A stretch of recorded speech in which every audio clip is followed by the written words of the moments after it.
What has led to this critical point in the Israel-Hamas conflict? Our journey begins in 2005, when Israel withdrew from Gaza. This marked a significant shift in the dynamic of the region, creating a power vacuum that was filled by Hamas in 2007. The ensuing years saw a tense stalemate, punctuated by the implementation of a blockade by Egypt and Israel that has had a devastating impact on Gaza's economy. Fast forward to October 7, 2023. The uneasy peace was shattered when Hamas launched an attack on southern Israel. Israel's retaliation was swift and extensive, resulting in strikes on the Gaza Strip and a subsequent invasion.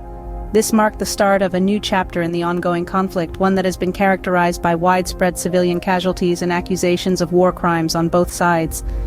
The human cost of this conflict is staggering. Thousands of lives lost, a burgeoning humanitarian crisis, and over 1 million Palestinians and more than 200,000 Israelis internally displaced. This is the harsh reality of the fifth war in the Gaza Strip. This conflict, fraught with devastation and loss, is the fifth war in the Gaza Strip. Where are we now, amidst the turmoil and destruction? The present situation is grim, with the outbreak of an armed conflict between Hamas-led Palestinian militant groups and Israeli military forces. As we speak, death tolls rise dramatically, with over 1,500 Israelis and over 8,000 Palestinians losing their lives.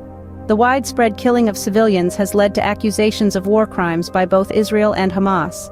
The conflict has displaced 1 million Palestinians and over 200,000 Israelis, raising fears of a widespread humanitarian crisis. Key figures in this conflict include Yahya Sinwar and Ismail Haniyeh, leaders of Hamas in the Gaza Strip.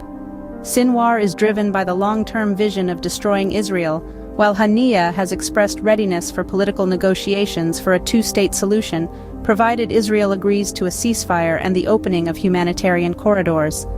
This conflict has far-reaching consequences beyond the regional borders. The global oil market has experienced significant volatility, with fears of a wider conflict involving major oil producers like Iran and Saudi Arabia. This volatility has implications for economies worldwide, from inflation concerns to shifting recession outlooks. The conflict has not only regional but also global implications, affecting economies and the balance of power. How might this conflict shape the future? A question that lingers in the minds of many. The future of the Israel-Hamas conflict is fraught with complexities. On the one hand, there are prospects for negotiation and ceasefire.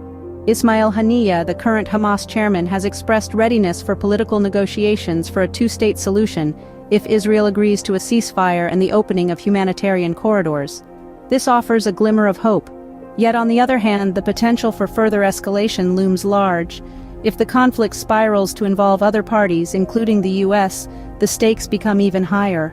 As the world watches with bated breath, the potential impacts on the global economy, politics, and peace efforts are profound. We've already seen how the conflict has contributed to volatility in oil prices, adding to the already turbulent global market. The future scenario is not merely a matter of resolution between Israel and Hamas. It's a complex web involving regional and international stakeholders, economic considerations, and deep-seated political ideologies. It's a delicate balance between maintaining peace and asserting power, between hope and fear, and between the past and the future. For now, we can only speculate on the potential outcomes, observing the situation closely and hoping for a peaceful resolution. Yet we must also brace ourselves for the challenges ahead. The future of the Israel-Hamas conflict may hold both hope and uncertainty, but one thing is clear: its resolution will have far-reaching consequences.